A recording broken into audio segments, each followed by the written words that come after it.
All right, welcome into this edition of the Milwaukee Bucks on Tap podcast. Corey Moen, Evan Bernd. Evan, how we doing? We're doing well. Clinched the playoff spot, first team to 50. Can't complain right now.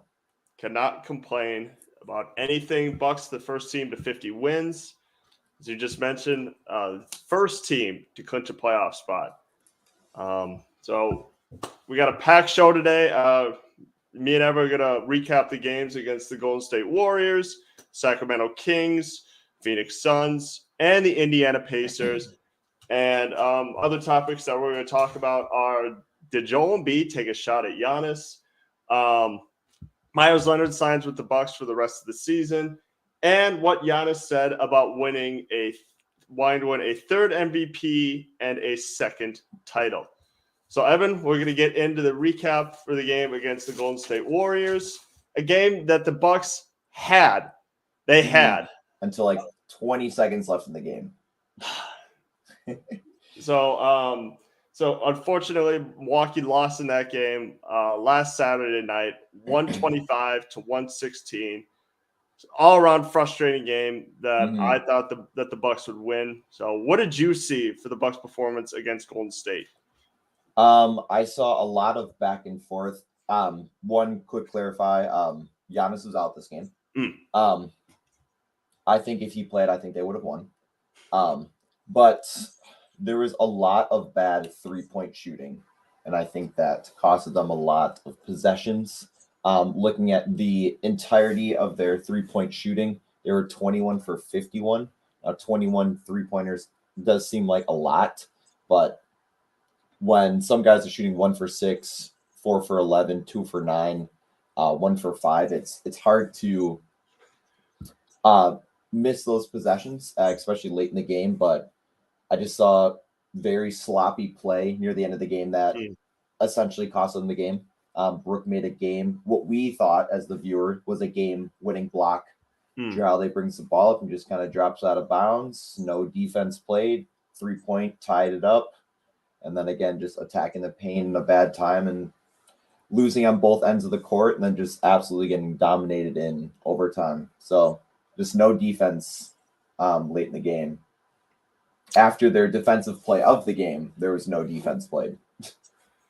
Yeah, and that was one of those games where Jrue Holiday really showed who he was. He did make a lot of clutch plays, but it was one of those things where he giveth and he tooketh away. Obviously, with 31 seconds left, he made the huge three down the stretch. And then, what we thought was a game-sealing block by Brook Lopez, Holiday rushed it, dribbled the ball out of bounds. Steph Curry, with a really good defender on him, he had Javon Carter on him, hits a three in his face. Obviously, Milwaukee came down, couldn't convert. And then this play made me laugh. So, and this is why Golden State, I know they haven't been playing like it this year, especially on the road, but drew up a really good play out of bounds where you thought it was going to be a play to Steph, where Draymond just kind of a dribble handoff. Instead, Draymond took the three, and it almost went in.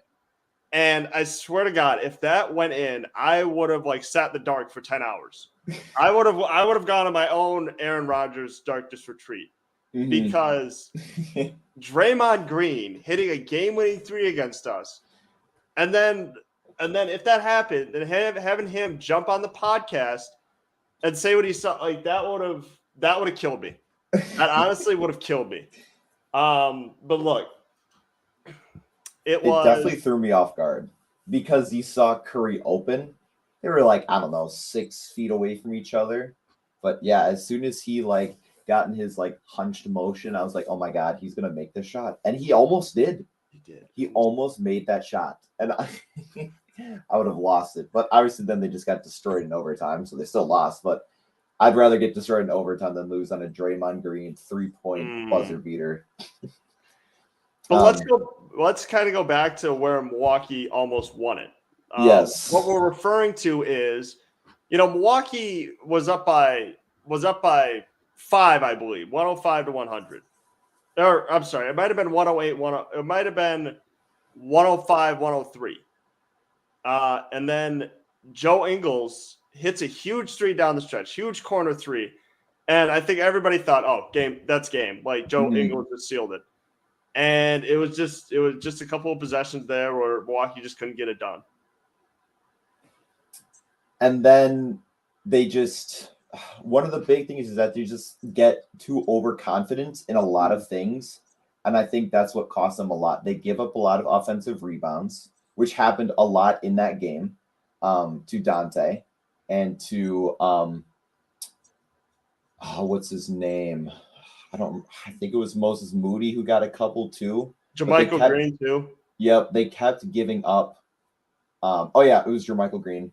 They kept giving up offensive rebounds, which led to baskets, and they got like 9 or 12 points off of offensive rebounds. So it's annoying when you lose a game like how they lost, but you also got to think of it wasn't that one play that lost them the game.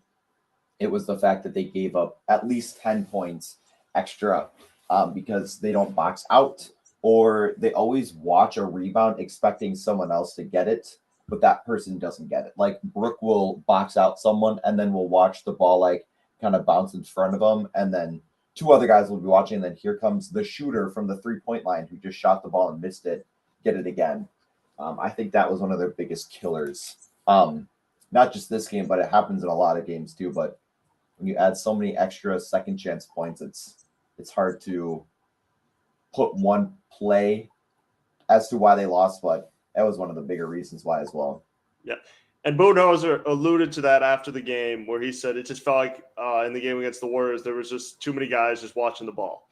Mm-hmm. And I said this in a previous podcast that Milwaukee this year struggled with wings who can cross the board. And obviously with Golden State being such a good, well-coached team, they have guys like that. They have guys like Dante DiVincenzo who, if you're a Bucks fan, it's like, that's what he does. Mm-hmm. Like Dante will go in and like crash the boards. So, obviously,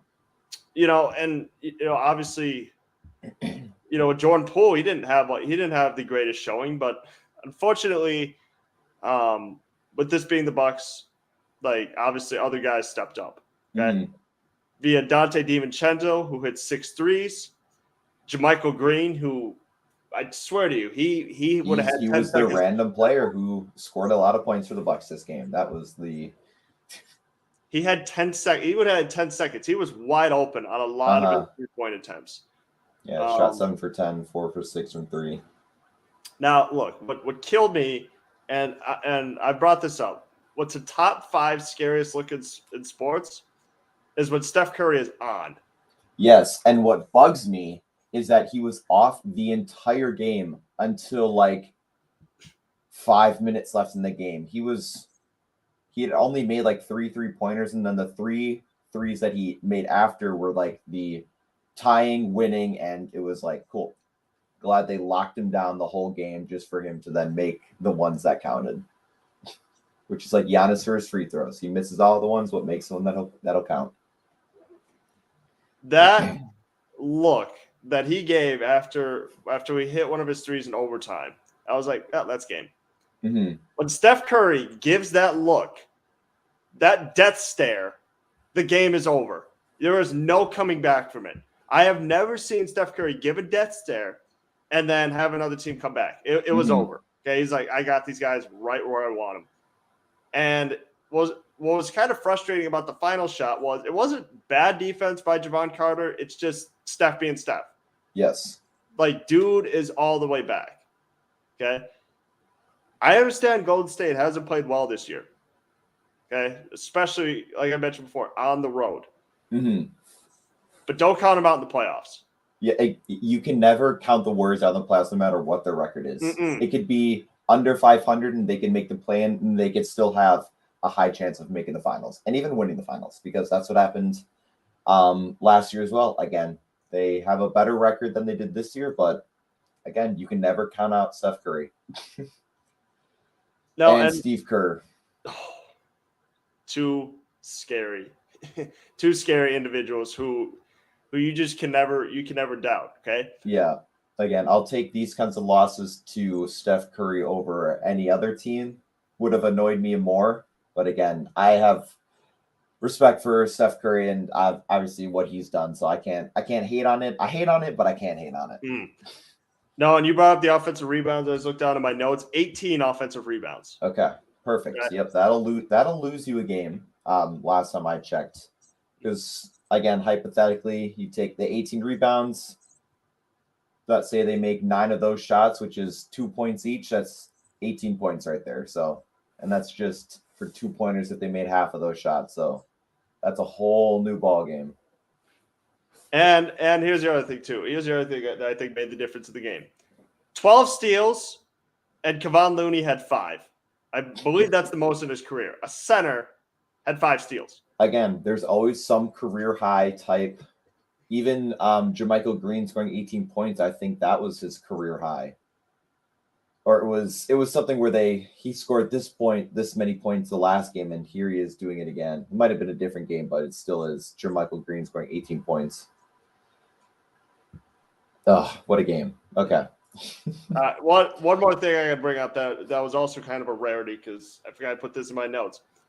Steph Curry making a defensive play where he blocked Drew Holiday's shot. I think that even surprised me more than anything he's done in his career. That was a good play. That I've never look. The knock on Steph Curry was that teams will attack him defensively. That he's not not saying he's a bad defender. He's like an average defender. Yeah, he's not known for his defensive plays. He's known for shooting threes. But I think an argument could be made that in that particular possession for Drew Holiday, he did have Joe Ingles wide open in the corner. Mm-hmm. And I get it. So, Drew Holiday wanted to make the play. He's been the go-to guy all game. But I believe the right play would have been to kick it to Joe Ingles in the corner because I think he had time. Mm-hmm. But yeah, that Steph Curry block, that was rare. I will say that. I was like, well, at that point, I should have known that Milwaukee wouldn't win because Steph Curry, blocks your shot, and it was a really good block too. I was like, yep, well, game's over. It's not a win's not in the cards tonight. Yeah. So unfortunate loss for the Bucks, 125-116. Moving on to the next game against the Sacramento Kings. High scoring, by the way, really high scoring game. Very high scoring. Bucks able to pull it off 133-124.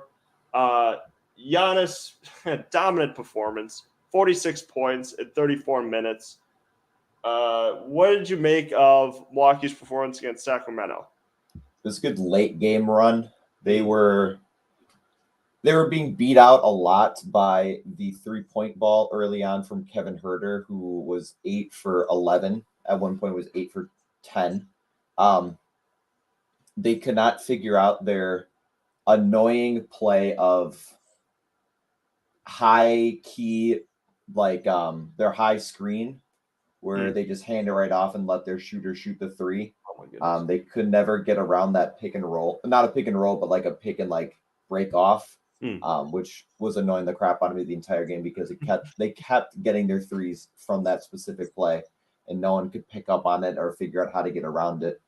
But late in the game was big, especially for Brooke and Chris. I think Chris had a very underrated performance just because he had Giannis score 46. Chris dropped 31 and had 5 3-pointers and made all his free throws. I think the 5 3-pointers from Chris was probably one of the bigger highlights because he had been struggling from 3 for quite a while since he's come back the second time from his injury. But I think Chris had one of the biggest deciding factors of this game, especially late with a couple of his 3-pointers that he had. So I will say this. The reason why this game was so exciting to watch was because, it's Sacramento, okay? Mm-hmm. Sacramento, no hate, they're a really exciting team to watch this year, okay?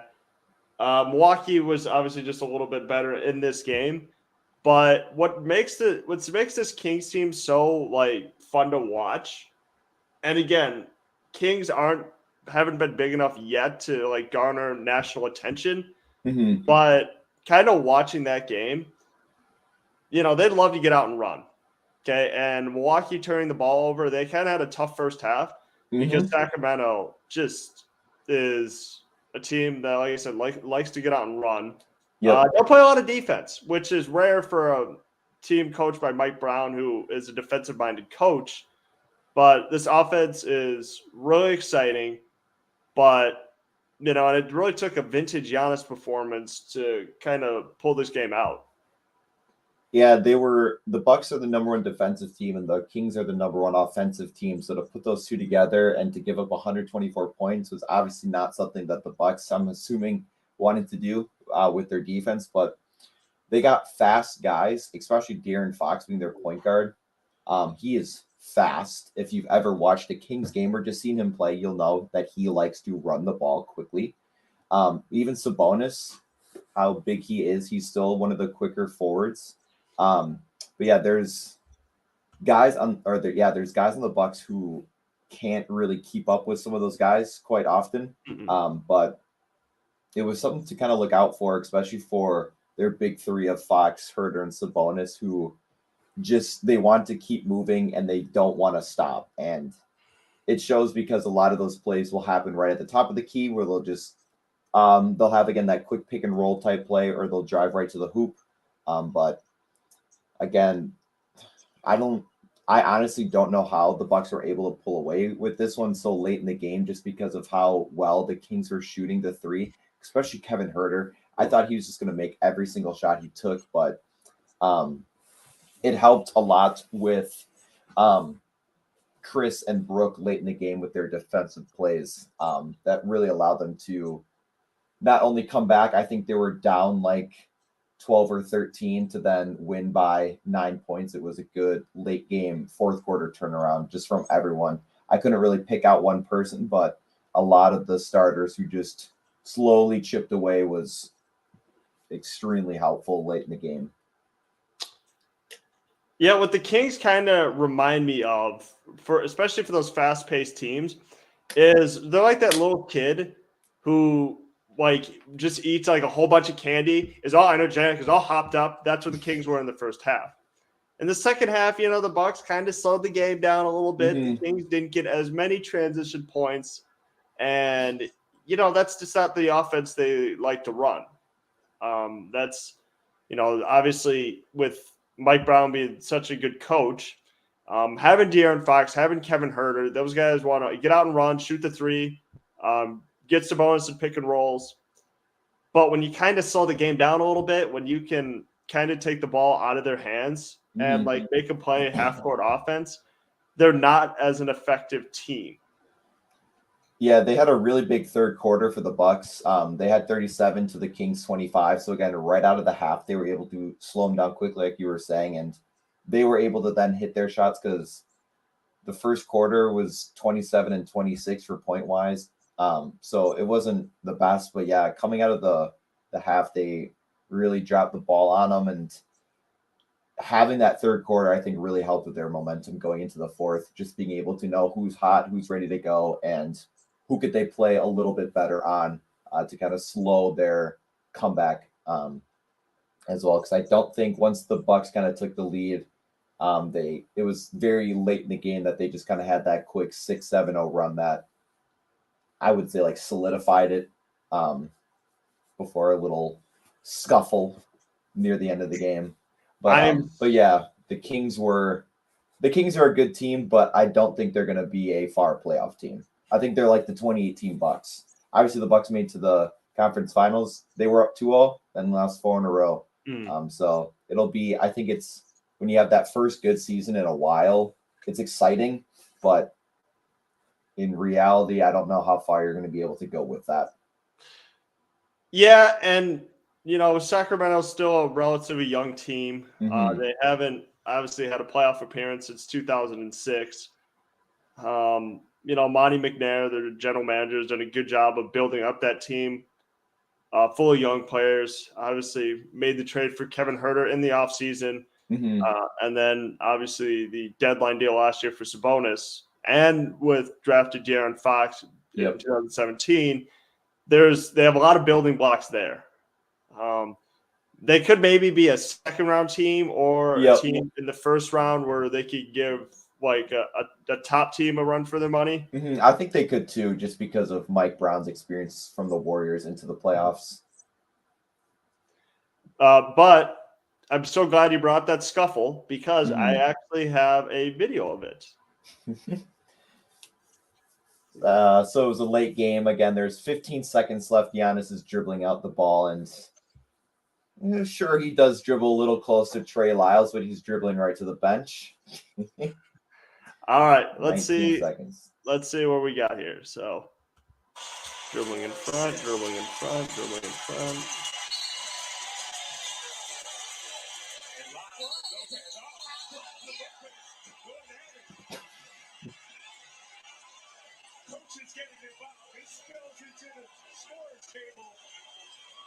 And Lopez, he has been upset the entire second half. Oof.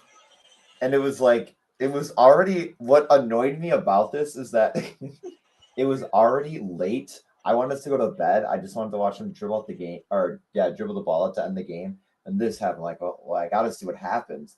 And it was like 8 minutes of them commercials and then figuring out what to do.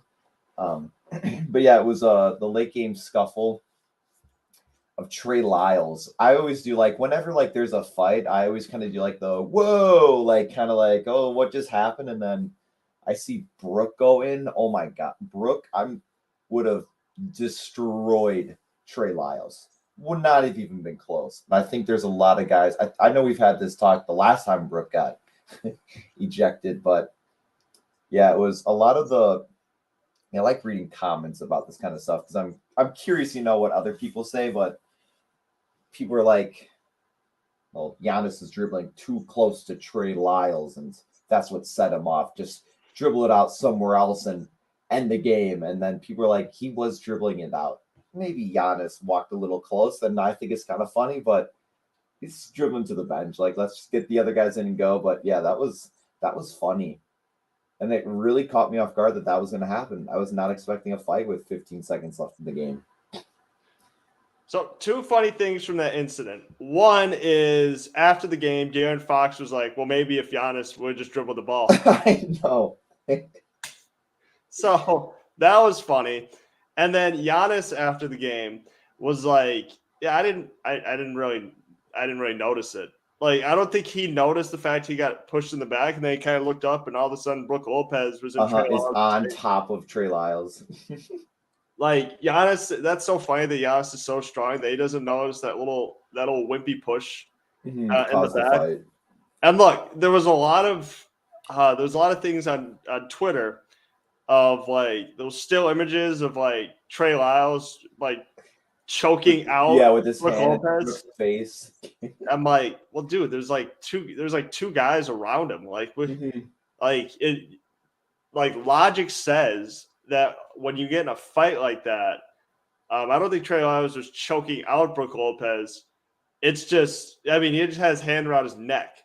Like, when you're in a fight, and I haven't been in a lot of fights in my life, but sometimes you get your hands on certain places of the body. That doesn't mean he was choking him out. So I think if the teams really let those two go at it, I think Brook probably would have won that matchup.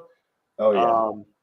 And it's funny that the NBA saw well, Trey Lyles started it, and that's why he was suspended a game, and Brook Lopez was just got like a little measly fine.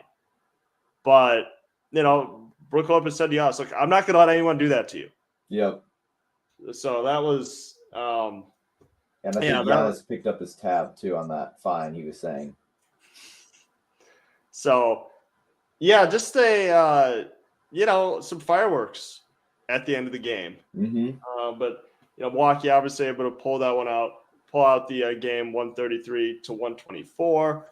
Moving on to the second game of the West Coast trip. Nice little back-to-back. Nice little back-to-back. Oh, there it is.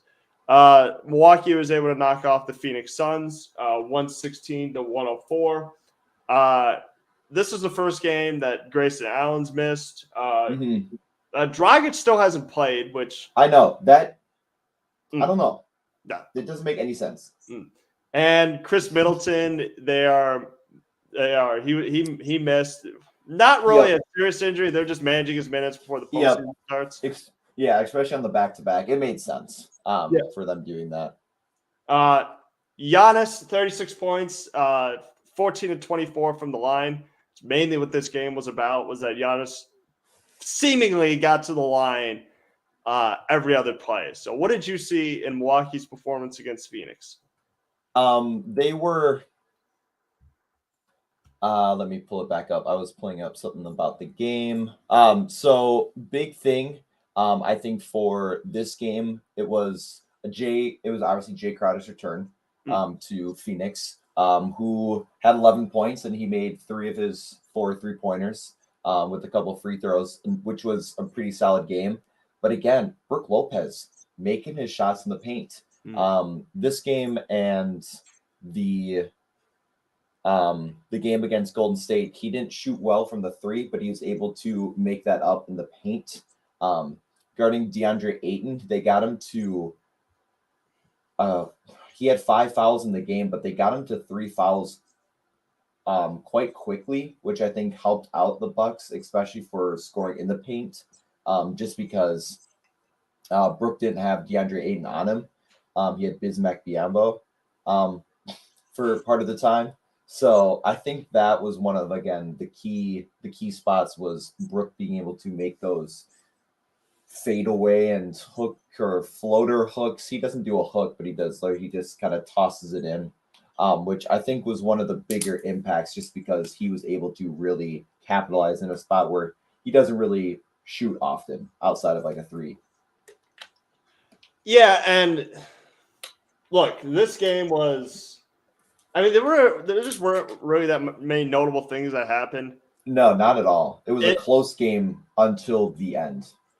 Yeah, and it felt like for in Phoenix's case, it was just get the ball to Devin Booker and everyone just get out of the way. That's what it felt like. Booker scored 30. I don't really think anybody else really had any notable performances that really stood out to me. I mean, they got those hustle guys, Okogie and Torrey Craig, who, by the way, I feel really bad for because there was a couple of occasions where Giannis just treated him like a human dummy. He caught I swear to you, there was one player where Giannis just shouldered into him, and that was called the foul on Torrey Craig. And then Giannis accidentally caught him with an inadvertent elbow and actually knocked his tooth out. So poor Torrey Craig. And he's been a guy throughout his career who's that's kind of been his role, kind of like the Pat Connaughton role, where they will do the dirty work to help his team win. Literally, he will take an elbow to the face, just to help his team win. And he had a very short stint with the Bucks too, and I never hated him. He was always a good defender. It's kind of like a Javon Carter as well too, kind of like that chippy defense, kind of scrapping around for rebounds and points here and there. But yeah, you can never hate on the guys who are aggressive on trying to stop the ball, especially on a superstar. Yeah, exactly. And a couple other things from this game was that Milwaukee was able to hold Phoenix to 8 of 23 from 3. While Milwaukee shot 47% for the game. So I mean, it was close, but what hurt this game the most was that Kevin Durant did not play, and that is the second time this season in which these two teams have played, in which either Giannis and Durant haven't played, or now in this case Giannis played but Durant didn't play. So this matchup kind of loses a bit of its luster because, how many notable names are tune in? Everybody tunes in to watch Kevin Durant. But do you necessarily tune in to watch Devin Booker? Probably not. No. Yes, and I wanted to bring up one other thing for this game that I saw the day after the game had happened. Okay, so Giannis, you probably saw this too. Giannis shot 24 free throws, and he made 14. Okay, he missed 10 free throws. And did you see what Monty Williams I did. I said he bait to like. There's a whole video of like a whole interview. The Suns shot 16 free throws that game, and Giannis singly shot 24. So that's 8 more. And Monty Williams was like, "It's not fair," and he gets like every call, basically just like complaining about him going to the hoop and getting points or free throws, and it's not fair because his team isn't getting free throws. But what confuses me about that comment is you don't have any players who are driving to the hoop to get free throws. Devin Booker shoots mid-ranges and only mid-ranges. Sure, he'll go for a couple layups because every player does. He only shot 3 3-pointers, but no one's driving on that team. And I saw some people, I really like to read comments about this, especially when it pertains to the Bucks, because I'm always curious of what other people say about the team and just Giannis in general, because people always call like Giannis is the run and dunk guy. Yeah. And it's always the teams that say he's a run and dunk guy are the teams that he always destroys. And it's different when he's not on your team. Now, if Giannis, let's say, was on your favorite team, someone else's favorite team, they're going to defend that if he plays like that because that's your player. And what do you want him to do?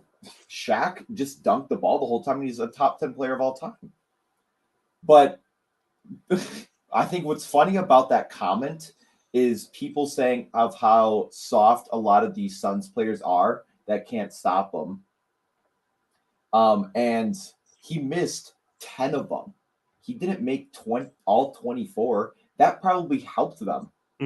Because if you don't foul him there and he, let's say he gets to the hoop, I don't know, like 8 or 9 times that he dunks it every single time, that's 18 more points that he's getting instead of taking away the chance of him making both. I don't know. It just like, it confused me because he was talking about how it wasn't fair, but no one on your team drives to the hoop and he missed 10 of those free throws as well.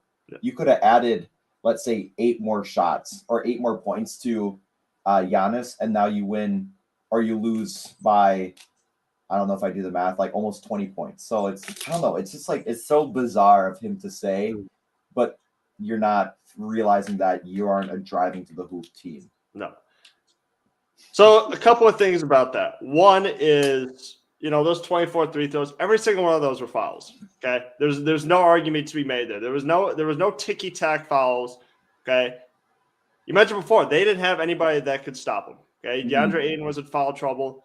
Exactly. And he's the only one who probably would have been able to stop him, but he couldn't because he had the high fouls, and he wouldn't still be able to if he had 1 foul. And see, this is where having guys like either Jay Crowder or Cam Johnson would come in handy. Longer win guys. You know, you can't stop a guy. Look, I like Josh Okogie. I like Torrey Craig. But you're not stopping Giannis with those 2 guys. Okay. And who else am I going to be worried about? Jock Landale? Like there was like every single one of those were fouls. Just be glad that Giannis missed 10 of his free throws. Exactly. That helped you. Like that was legitimately a helpful thing to happen to the Suns, just because, again, if Giannis would have at least 10 more points if you take away like the free throw shooting part and just let him dunk the ball or lay the ball up. You're adding more points and more points every single time. And yeah, it just kind of threw me off. And I think they're still salty about the finals. They have traded their whole team away for Kevin Durant, who's injured for the rest of the year. And I don't know when he's going to come back in the playoffs. Devin Booker is not, I don't like, they're just not. Cam Johnson and Mikal Bridges were such a big key to that team, and it's hard to like figure out a way to defend them. But like when they're complaining about them fouling and then you complain about not getting fouled when you don't get fouled, I don't know, it just makes me laugh because they're just still so butthurt about choking in the finals and then not getting anything their way when nothing is going to go their way when you're not in that situation for it to ever happen. Yeah, and look, And there's always been an argument that Giannis is like Shaq because he's so tough to officiate. Mm-hmm. He really is. He's not going to receive. Look, he received 24 free throws against the Suns. Do you think he's going to get all those free throws in the playoffs? Absolutely not. Exactly. What confuses me is that people who don't watch Bucks games and will see that stat line don't realize how many games there are when Giannis will have an offensive foul, because all you have to do is get in front of him. Blake Griffin, I have never liked Blake Griffin in my entire life, but he will get in front of Giannis and he'll call a charge. They did that against the Celtics game when he was playing the majority of the game, and he had 2 charges in like 4 or 5 possessions because they'll just get in front of him, but you're not solidifying your position. You're just standing there and trying to like reach in and guard him. That's going to be a foul on anyone for any player. But if you just stand your ground, Giannis will run into you. I'm sure that'll hurt so bad, but it's going to be a charge because Giannis will either charge you to the ground for an offensive foul, or you're just not posting up on where he's going to be to get that call. And it happens so often, but people don't realize that it's because they don't watch Bucks games outside of if their team is playing the Bucks.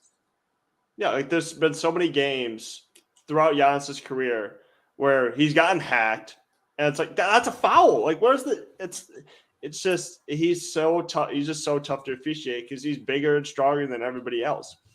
And you're right. The one of the knocks I have on Giannis, and it's really been this way since he's really like improved his body, is that sometimes he goes too fast and he wants to like run over everybody in his path. Like, and that's where I think people think he plays football disguised as basketball, where he will just run through guys, and guys will take that charge, and sometimes it gets called, and sometimes the defender gets a block called on him. Mm-hmm. And that obviously is one of the more confusing things in the NBA today is the block charge calls. Like, nobody knows what it is anymore. Exactly. So, and there are times where you'll know when like that's a charge. And you'll know when there are times where it's like, sure, Giannis is getting a lot of free throws, but then when they replay it, you see it every single time where the guy's leg is moving up or his arm is still getting hit and then he's going up. It's like, it's still a foul. And obviously I'm saying that because Giannis is our superstar on the team that I cheer for. But again, if you are a huge Joel Embiid fan and you're a 76ers fan and he had that same play style, you're going to defend it 10 times out of 10. Yeah. And that's where I kind of believe Giannis has changed the game, because like nobody that tall is able to handle the ball as well as him, have the arsenal of moves that he has, be able to jump as high as he does, and just develop his skill over his 10 years in the league. Yeah. Like, nobody's seen anything like it, and yet nobody can stop it. And why develop a skill when it's not needed for him? Yeah. Why are people so worried? Like, well, he doesn't have a jump shot or a 3-point shot. No, I'm not going to consider him good. Okay, cool. I'll take 45 points a game. Fine by me. I'll take it. Yeah. We'll have Chris, Drew, Pat, Grayson, Brooke do all the other shooting, and I'll take it. Yeah. You can complain all you want, but I will take Mr. Run and Dunk any day of the week. I'll take it. Yes, sir. Yes, sir. So Milwaukee obviously able to win 2 games on their West Coast road trip, pull this one off against the Suns, 116-104. Evan, moving on to the next game. This game, I watched it this morning. Really hurt to watch. Pacers. It was so close throughout, and obviously Indiana had a big fourth quarter, able to knock off Milwaukee 139-123. Indiana was able to snap a 10-game losing streak against Milwaukee, and it's the first time they've won at the Fiserv Forum since 2018. Mhm. So what did you see in Indiana's performance against Milwaukee? I saw them out hustling the Bucks on almost every single possession. People are going, especially Bucks fans, are gonna say like, "See, there we go. We just traded Jordan Nwora and George Hill. George Hill 15 points and Nwora had 12 points." And it's like they were the ones who wanted him traded, and then they get traded and then they perform, and then people complain. And I liked Jordan Nwora. He just didn't fit with the Bucks. See, that's like the big thing about when you make a trade. They're not like horrible players. They're in the NBA, but they're not horrible players. They just don't fit the Bucks play style. Jordan Nwora is going to get consistent minutes on the Pacers. He played 33 minutes. Well, of course he's going to have 12 points and 8 rebounds because he played 33 minutes. But you can't expect Jordan Nwora to get 11 points if he plays 8 minutes for the Bucks. You can't. Maybe one out of every, 10 games he has something like that were to happen, but it's not going to happen.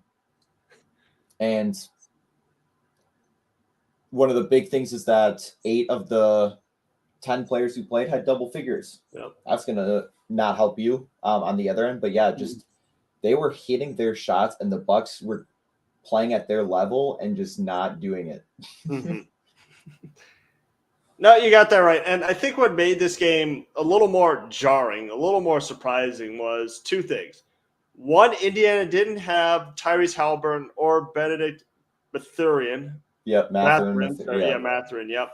And then 2 is, I didn't see the score coming after the first half. Because, Milwaukee, it was a tale of 2 halves because Milwaukee was able to take a 64-55 lead going into the second half. And then, it was really close. I think really when the game changed was midway through the third and obviously the fourth quarter. That's when Indiana really started to get hot. Milwaukee was trying to match them. Eventually, Milwaukee's offense kind of slowed down, and Indiana kept hitting their shots and just getting performances from guys like Andrew Nebhard, who had 24, and Buddy Hield, who had 20. And, Jalen Smith even chipped in like 14 points off the bench. And then, you get the Bucks go TJ McConnell, who had 19 points. Yep. Like, that's where it's like it made sense for why Indiana won this game. Yeah, if you look at the box score, the Bucks scored 37 points in the third quarter. That's a pretty solid quarter. But they gave up 50. And then the Bucks scored 22 points in the fourth, gave up 35. My math's correct. I think they gave up about 84 or 85 points in the second half to the 55 that they gave up in the first half. The Bucks were up 64-55 after the first half and then just got absolutely dominated in the second half. And, I hate these losses, but you got to respect the teams that pull out. Again, these are NBA players. Anyone could beat anyone on a daily basis. It's just this. I would have been a little more less mad had this been like the first couple games of the season or before the All-Star break, but this is crunch time, and this is the teams you need to be beating at these points for seeding. But hey, got to respect it. I can't hate on it. It was a frustrating game to watch them just miss and miss and miss. And I think one thing, come playoffs, my worried player right now is Pat. Ooh, yeah.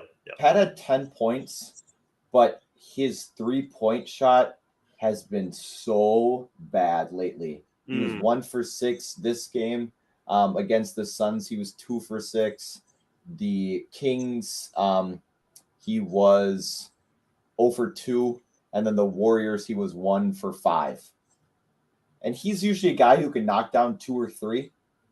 But yeah, when he's just shooting them and then miss, it's hard because he's, again, one of our bench guys who needs to pick it up or be that guy where if one of our starters is off, he can come in and hit a couple of those shots down. Are you worried? So do you think Pat's been like the same player since dealing with the injuries he had kind of earlier in the season? See, I think he's like slowly started to drop. I think he didn't do that bad once it took him a little bit, which is understandable because you were injured. Took him a little bit, had some really good games, but I think he's had a lot more bad games than good games, though, that I could point out.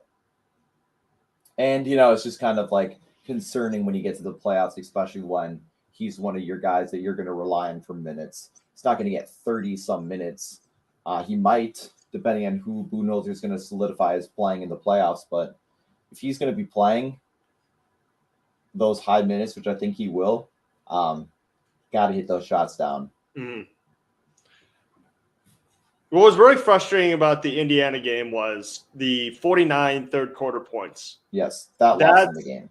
That's where I was like, wow, this you don't expect it from. Now, I'm not saying Indiana has a bad team.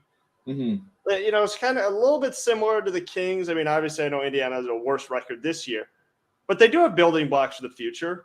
Yep. I mean, they got Tyrese, they got Benedict, Buddy Hield. They got solid guys, but that's what kind of surprised me in that particular game. And then the fourth quarter obviously didn't really go our way, but kind of looking at the numbers here, Holiday scored 19 points, Middleton and Porter scored 16, but I just the Indiana was they were hot the whole night, had 55%. From the field.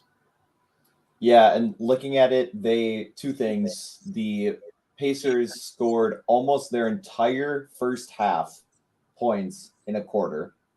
So you take 24 minutes and you score 55, and then in 12 minutes you scored 49. Not good. But then when you look at shooting from the Bucks starters, you had 5 3-point attempts from Chris, 3 from Bobby, and 6 from Pat Connaughton, and you add those up, so that's 14 attempts. They made 1 of them.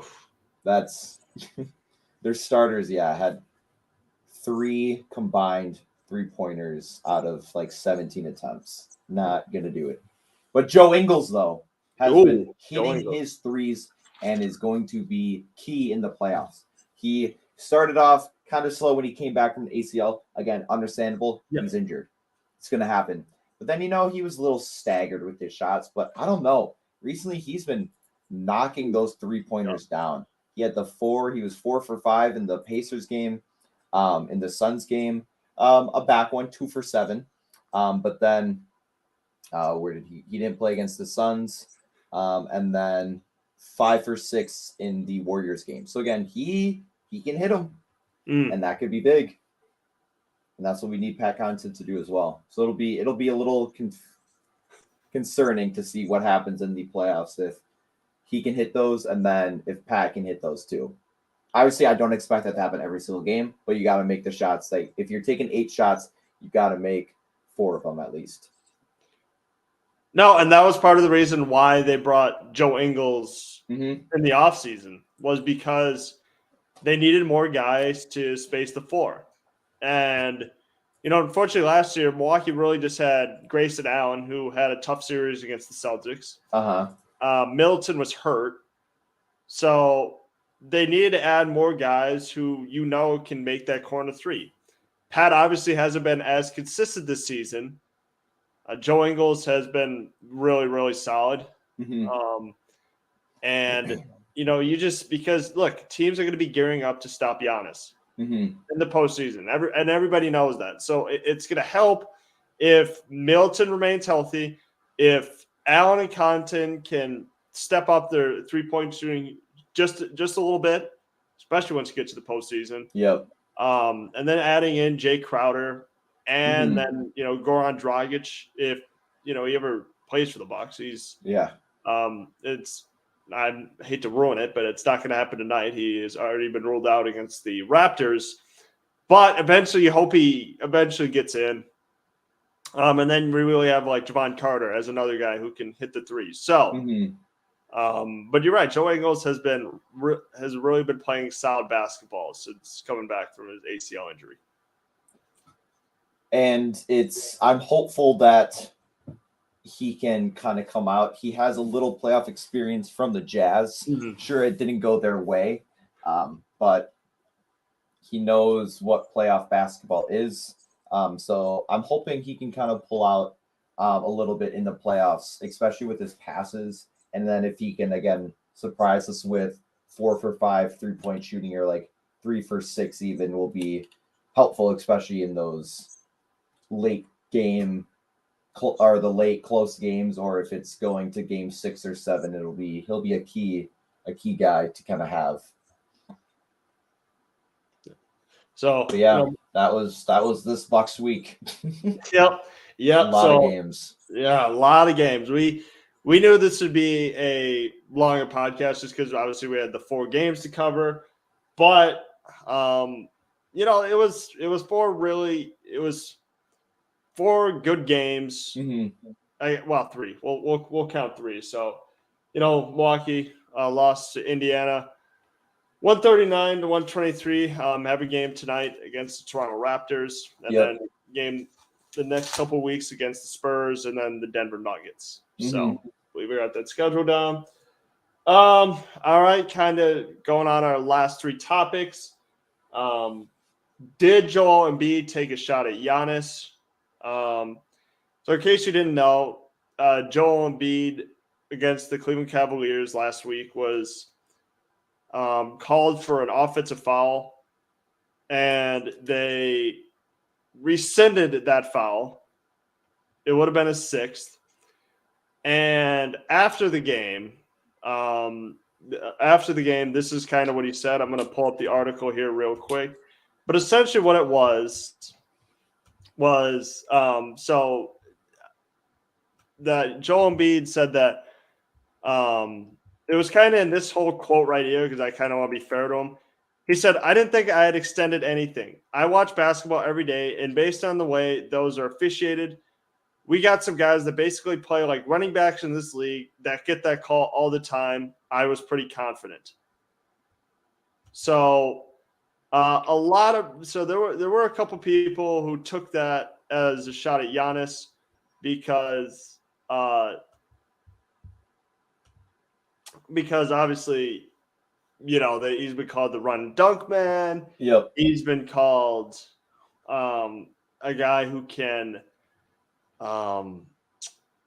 doesn't have any skill, and he's just a guy who bowls people over. So what's your reaction? Do you think he was taking a shot at Giannis? Maybe partially, just because of how he describes, like, we have running back players. I'll take that kind of as a mini shot, but I don't think it'll go too far with like having a Giannis reaction, or if like they ask him about it. I'll say like a yes and no kind of way. Maybe it's going at it. Obviously, it's not like directly like that's Giannis and he needs to be like accounted for as well. But just like the describing like running back style of how you said could pertain to Giannis just because that's part of his play style. And it works, and he's good. So, yeah, and you're right about that. It's minor compared to what James Harden said about him. He's saying he has no skill. We just I wish I could just run and jump. Like that was a direct shot at Giannis. I feel like, but this Joel Embiid, was kind of minor. I mean, it wasn't like a massive, like, oh my God, like Giannis needs to respond. Like, now we got beef if the 76ers and the Bucks play in the playoffs. It's like, it's just, it was small. It was small. So moving on to the next one, Meyers Leonard signs on with the Bucks for the rest of the season. What is your reaction? I like it. I hope he like kind of plays. Because they signed him to the first 10-day and he played a couple games. Then they signed him to the second 10-day and he played like 1 game. So I was a little weirded out that they would sign him again and then just not play him. But they played him against the Pacers and he had 10 points. He made 4. He was 100% from the field and the line. So he could be a good contributing factor again if you can have someone like him make 3-4 shots and maybe have like 6, 7, or 6 to 10 points. It could be a pretty solid like stand away player in the playoffs. So I don't hate it. He could be a good bench guy just to have in case something were to happen. Or if they just need him out there for 8 minutes and maybe have 4 or 6 points, cool. I'm all for it. Yeah, and I think Coach Budenholzer likes him. Mm-hmm. He said he's a guy who could set physical screens, can hit the 3-ball on occasion. Look, this is a good signing for the Bucks, and here's why. Because I just think you need to have a guy to back up Brook Lopez. Mm-hmm. Offensive rebounding is going to be paramount, especially in the postseason, because obviously the Eastern Conference, a lot of bigs. Yes, and a lot of bigs that can shoot. Mm-hmm. So, and look, the knock on Brook Lopez now, and I get it, he's an older player, I think he's 35, about to turn 36, he's never been a guy to, he's always struggled against big men that could stretch the floor. Whether it's being able to shoot the 3 like Embiid or shoot those little mid-range shots like you've seen with like Embiid, like Ayton, like even Sabonis can make a little 15-footer. So it's going to be important to have a guy like Meyers Leonard to back up Lopez. And I think he hasn't played in many games because I think it's just all like matchup based. Yep, that's also a big thing too, where it's like you see like signed for another 10-day, and then it's like 3 games in a row, like he doesn't play. Like, cool. But yeah, that's a good point. I didn't really think of that, but matchup wise, yeah, that makes a little more sense. But yeah, he did see 16 minutes though against the Pacers, which is kind of nice to see. 10 points. Again, it just kind of shows that even though he hasn't played in 2 years, he can still knock a shot down. Yeah. So, Milwaukee able to sign Meyers Leonard for the rest of the season. Last topic of the day. Giannis had some comments about the MVP voting, what he wants to do, how desperate he is to win a 3rd MVP and a 2nd title. So here's where some of the comments. I'm going to pull the article up right now.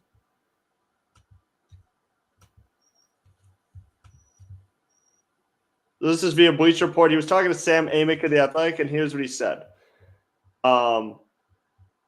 He said, "I'm obsessed. I'm scared to lose what God has gave me and the life that I've provided for my kids and my brothers and for my mom.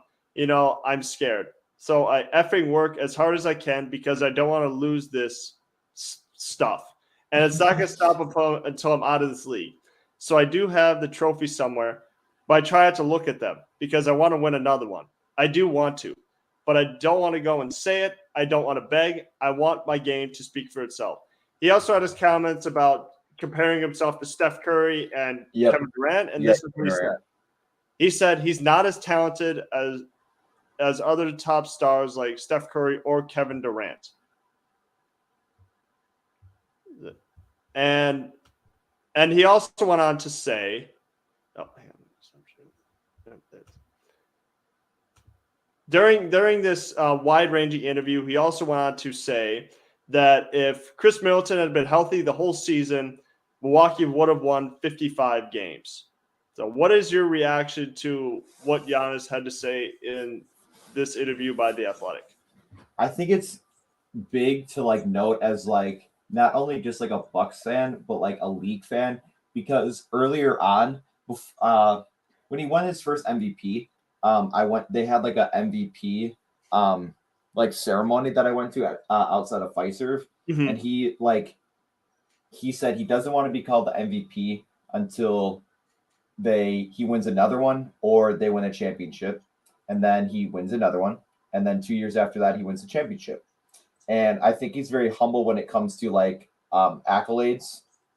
Of sure, he likes the MVP, the DPOYs, and all the other side awards, but again, he's focused on winning another championship. And I will take that 10 times. I would rather have them win a championship and him never win an MVP again, because he'll always show out, and he'll always he knows what to do to get there. And a lot of the times he puts the MVP. Sure, he wants to win an MVP. Who doesn't? But he sometimes will put that aside and focus more on the big things, because I think so many players who haven't won an MVP yet and who are always in the talks worry so much about winning MVP, but not about winning the championship. Mm-hmm. You like Embiid. Embiid always talks about like winning the MVP, or like not like him specifically, but like everyone focuses on like, why hasn't Embiid won it yet? Why isn't this, and this, and this? But it's like, sure, he deserves an MVP. And like, don't get me wrong. Do I like the 76ers? No, I don't. Not at all. But is he a bad player? Absolutely not. Does he deserve an MVP? Yes, 100%. But like a lot of people focus so much about that. But I would feel like I'd rather be one to known as the guy who should be winning a championship more than why hasn't he gotten an MVP yet? And this, it's like, yeah, it'd be cool to have an MVP, but I would want to win the whole thing every single year for my entire career. Yeah, and this interview is like just who Giannis is. That, yeah, for sure, he doesn't have the same attitude towards MVPs that Nikola Jokic does, where it's like, oh, I didn't even notice it. They're in like by garage somewhere. Yeah, but he cares about it, but it's not his overarching goal. His overarching goal every year is to win a championship. And like this is just kind of getting in the mind of who Giannis is that he doesn't like he looks up to Steph Curry and Kevin Durant. Like he's not like he doesn't view himself as the best player in the world. Like that's just not how he wired. That's just not how he's like wired. Like he's wired to think like Steph just won a championship. Like Steph's the best player in the world. Like he just doesn't. He just views it that whoever wins a championship that year, like is the best player, and that's a fair thought to have.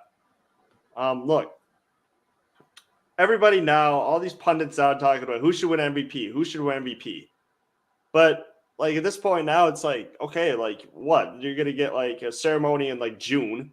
Okay, you're gonna have a nice little speech. But really, does the MVP like really matter in the regular season?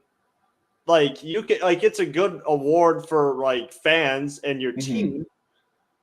But it's like if Nikola Jokic wins a third straight MVP, does that really matter if the Nuggets don't at least make it to the NBA Finals? Exactly. That's what like always confused me about Jokic. Now I like Jokic. A lot of people hate him. He's like a humble guy, a nice guy. He's not like a jerk and wins MVP, but it's like it's always the idea of what happens after the MVP. Is like how I look at things of if you win MVP, awesome. Now continue to be the MVP through the playoffs. But if you can't do that, then that MVP just kind of shows like, yep, I was really good at this time, but I couldn't finish the job and win it all, or even make it to the finals. Where it's like, that's awesome, but where's the rest of it? Yeah, and I want to be fair to Jokic because like he didn't have Jamal Murray last year, and Michael Porter Jr. had been hurt. So I want to be fair to him that he really didn't have like a good supporting cast last year. But if he just wins a third MVP, it's like that's not like that's what everybody wants to focus on is storylines and stories. Nikola Jokic winning another MVP, like that story's already been told. Yeah. So what's the next one? Like, what can the voters possibly now find to who can win MVP now? Embiid, I mean, he hasn't won an MVP yet, but he also has never been to an Eastern Conference Finals. Oh wait, actually, no, he hasn't. Okay, he hasn't made it out of the second round. He hasn't made it out of the second round. So that story really hasn't. It hasn't been told he's never won an MVP as a dominant player, but it's like if you ever made it to an Eastern Conference Finals, then like what's your goal? So it was good to see what Giannis's theme was, or what his thoughts were on that particular subject, and he also talked about that he doesn't really pay too much mind to the MVP race or the criteria because he said it changes every single day. And he's right, it does. He'll go from, if we're talking about B, like I know he's the leading guy as of the last like voting race has come out.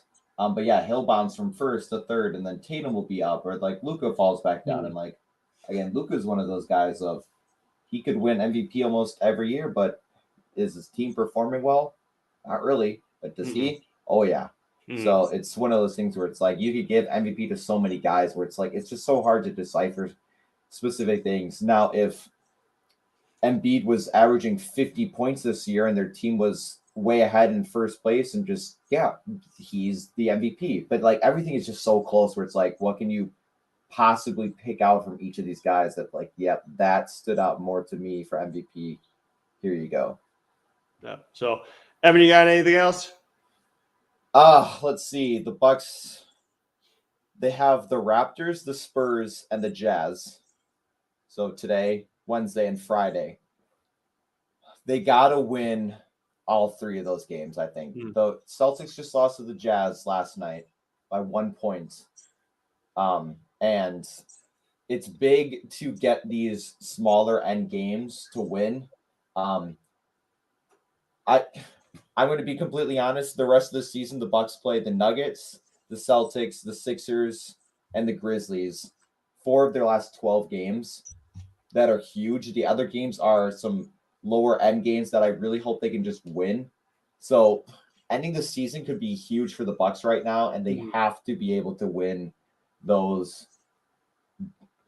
Again, I hate to disrespect teams, but they got to beat the Pistons. They have to beat the Bulls. They have to beat the Wizards and the Spurs. So it's like those games are so crucial that people don't realize. And with the Celtics now dropping to third and the 76ers on an 8-game win streak, they got to win these games, especially that one in Philly on April 2nd. So we're hoping for some runs to end it out. They got 12 games left, so we'll see. It'll be exciting, though. They got to win those games, though. Yep, and as we mentioned earlier, Milwaukee is the first team to clinch a playoff spot. Hopefully, if they can keep up their hot stretch, they can clinch home court. So yes, this has been this edition of the Milwaukee Bucks on Tap podcast, and we will see you next week.